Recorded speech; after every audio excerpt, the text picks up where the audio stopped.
एक रोज हजरत मरियम अलैहिस्सलाम ने अपने बेटे हजरत ईसा अलैहिस्सलाम से फरमाया, बेटा, आज दिल में ख्वाहिश है कि कुछ फल खाऊं, क्या तुम ला सकते हो?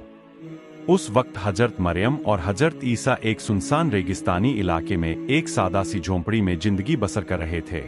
माँ की बात सुनकर हजरत ईसा अलैहिस्सलाम फौरन फल लाने के लिए निकल गए और हजरत मरियम वहीं अकेली रह गईं। उसी वक्त अचानक हजरत अजराइल अलैहिस्सलाम, जो कि मौत के फरिश्ते हैं, उनकी झोंपड़ी में तशरीफ लाए। उनका नूरानी मगर तेज और रौबदार रूप देखकर हजरत मरियम घबरा गई और सवाल किया, आप कौन हैं और किस मकसद से आए हैं? हजरत अजराइल ने जवाब दिया, मैं अल्लाह का भेजा हुआ फरिश्ता हूं। मुझे तुम्हारी रूह कब्ज करने का हुक्म मिला है। तुम्हारा वक्त पूरा हो चुका है। यह सुनकर हजरत मरियम अलैहिस्सलाम का चेहरा उदासी से भर गया और उन्होंने इल्तिजा की, मौत के फरिश्ते, मुझे थोड़ी मोहलत दे दीजिए। मेरा प्यारा बेटा थोड़ी देर में फल लेकर लौट आएगा। मैं उसे आखिरी बार देखना चाहती हूँ। अजराइल अलैहिस्सलाम ने बड़ी नरमी से जवाब दिया, मुझे अफसोस है, लेकिन अल्लाह का हुक्म फौरन पूरा किया जाता है। मैं न वक्त आगे बढ़ा सकता हूँ और नहीं टाल सकता हूँ। हजरत मरियम ने सर झुकाकर कहा, मुझे मौत से डर नहीं और नहीं मैं अल्लाह के हुक्म से इनकार करने वाली हूँ, मगर अफसोस है कि मैं अपने बेटे से आखिरी लफ्ज तक नहीं कह सकी। फिर उन्होंने रजामंदी जाहिर की और कहा, जो अल्लाह चाहता है वो बेहतरीन होता है। मैं अपने रब की रजा में राजी हूँ। इसके बाद हजरत अजराइल अलैहिस्सलाम ने अल्लाह के हुक्म से उनकी पाक रूह को कब्ज कर लिया। उनका पवित्र जिस्म सुकून से झोंपड़ी में पड़ा रह गया। इसी दौरान हजरत ईसा अलैहिस्सलाम फल लेकर वापस लौटे। जब उन्होंने अपनी मां को चुपचाप लेटे हुए देखा तो सोचा कि शायद वह आराम कर रही है। उन्होंने उन्हें जगाने की कोशिश नहीं की, लेकिन जब देर तक कोई हरकत न हुई तो मां को हिलाया। तभी उन्हें एहसास हुआ कि मां इस फानी दुनिया को अलविदा कह चुकी है। यह मंजर देखकर हजरत ईसा गहरे गम और बेचैनी में डूब गए। उन्होंने अपनी मां के जाने पर बिलख बिलख कर रोना शुरू कर दिया और फिजा में एक अजीब सी उदासी छा गई। यहाँ तक कि परिंदे और जानवर भी उस गम को महसूस करने लगे। कुछ देर गम में डूबे रहने के बाद हजरत ईसा अलैहिस्सलाम ने सोचा कि अब अपनी वालिदा के जनाजे और तदफीन का इंतजाम करना चाहिए। मगर मुश्किल ये थी कि वह ऐसी वीरान जगह पर थे जहाँ आसपास कोई इंसान नजर नहीं आ रहा था।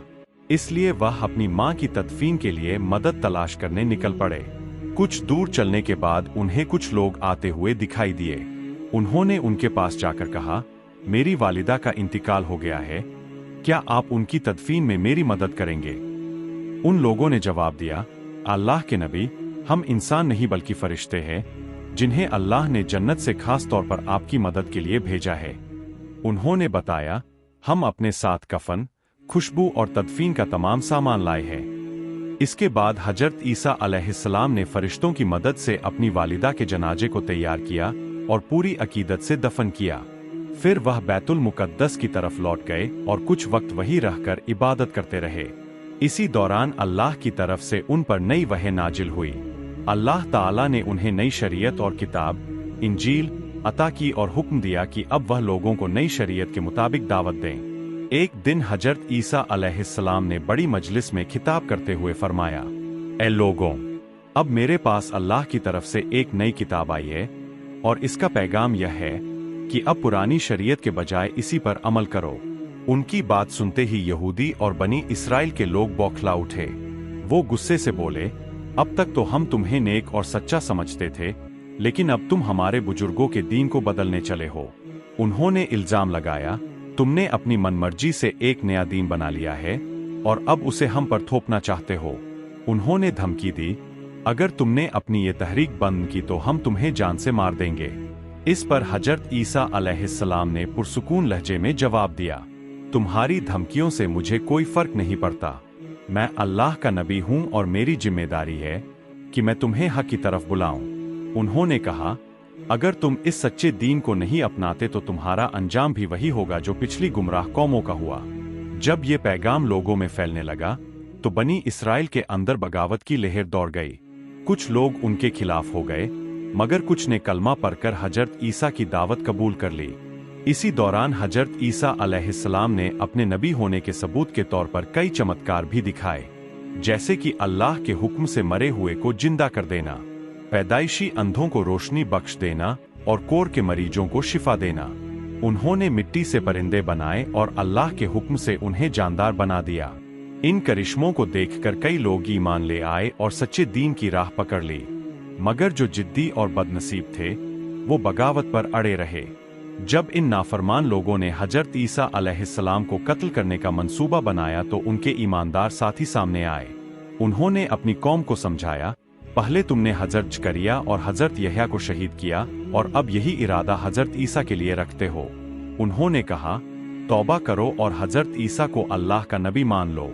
उनके करिश्मे इस बात की तस्दीक करते हैं।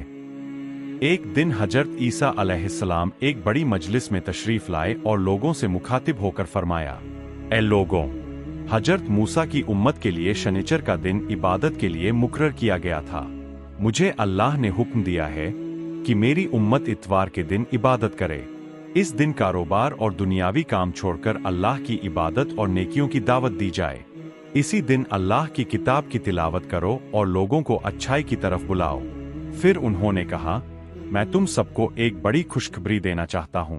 मेरे बाद एक अजीम और आखिरी नबी आने वाले हैं जिनका नाम होगा हजरत मोहम्मद सल्लल्लाहु अलैहि वसल्लम। अगर तुम में से कोई उन्हें पाले तो फौरन उनके दीन को अपनाओ और उनकी तालीमात पर अमल करो। उन पर एक मुक़द्दस किताब नाजिल होगी जिसका नाम होगा कुरान, और ये किताब रहनुमाई का सबसे बड़ा जरिया होगी। जो भी इस किताब को पढ़ेगा और उस पर अमल करेगा वो अल्लाह के नजदीक बहुत बुलंद मकाम पाएगा। हजरत ईसा ने फरमाया, वो नबी ऐसे होंगे जिन पर खुद अल्लाह और उसके फरिश्ते दरूद भेजते हैं। अगर मुझे उनकी उम्मत में होने की नेमत मिल जाती तो यह मेरी सबसे बड़ी खुशकिस्मती होती। उनकी ये बातें सुनकर कुछ लोगों ने शक और साजिश के अंदाज में कहा, ये शख्स तो हजरत मूसा की शरीयत को तोड़कर अपनी शरीयत कायम कर रहा है और अब ये एक नए नबी के आने की बात करके हमारी कौम को भटकाना चाहता है। हमें अब बादशाह से शिकायत करनी चाहिए ताकि इसे रोका जा सके। उस दौर में यरूशलेम की हुकूमत बनी इस्राइल के पास थी और वहां का बादशाह हजरत ईसा और उनके मानने वालों का दुश्मन था। बनी इस्राइल के सरदारों ने बादशाह से मिलकर हजरत ईसा के खिलाफ साजिश रच डाली। बादशाह ने अपने दरबार में कहा, हमें इस शख्स और उसके अनुयायियों को खत्म कर देना चाहिए।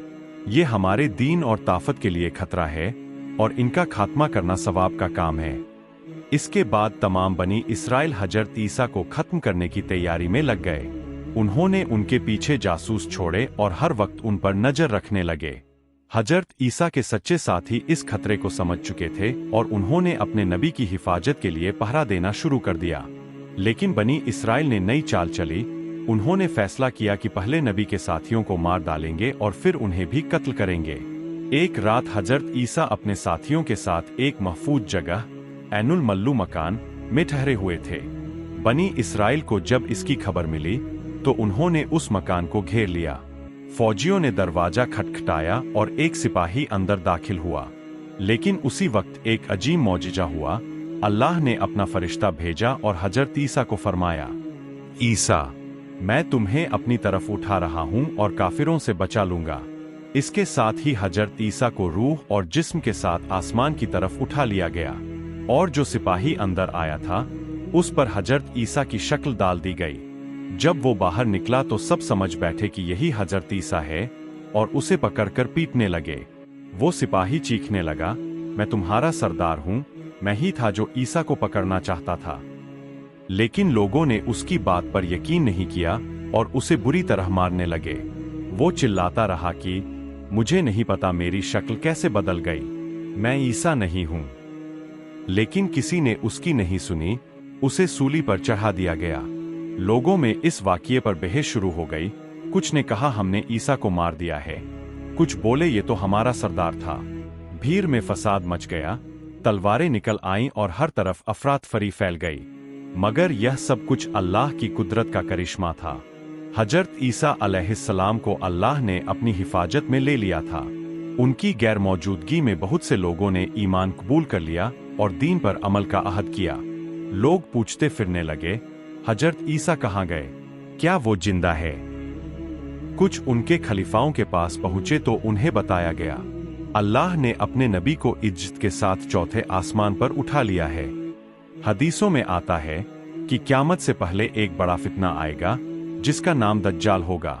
जब दज्जाल का फसाद अपने चरम पर पहुंचेगा, उस वक्त अल्लाह फिर हजरत ईसा को इस दुनिया में भेजेगा, मगर इस बार वो हजरत मोहम्मद सल्लल्लाहु अलैहि वसल्लम के उम्मती बनकर आएंगे। वो दज्जाल को खत्म करेंगे और दुनिया में इंसाफ और अमन का निजाम कायम करेंगे। हदीसों के मुताबिक वो 40 साल इस दुनिया में रहेंगे और फिर उनका इंतकाल होगा। उन्हें रसूलुल्लाह सल्लल्लाहु अलैहि वसल्लम के रोज़ा मुबारक के पास दफन किया जाएगा। अल्लाह से दुआ है कि वो हमें इस पूरे वाक़ये से इबरत हासिल करने और नेक अमल करने की तौफीक दे। आमीन।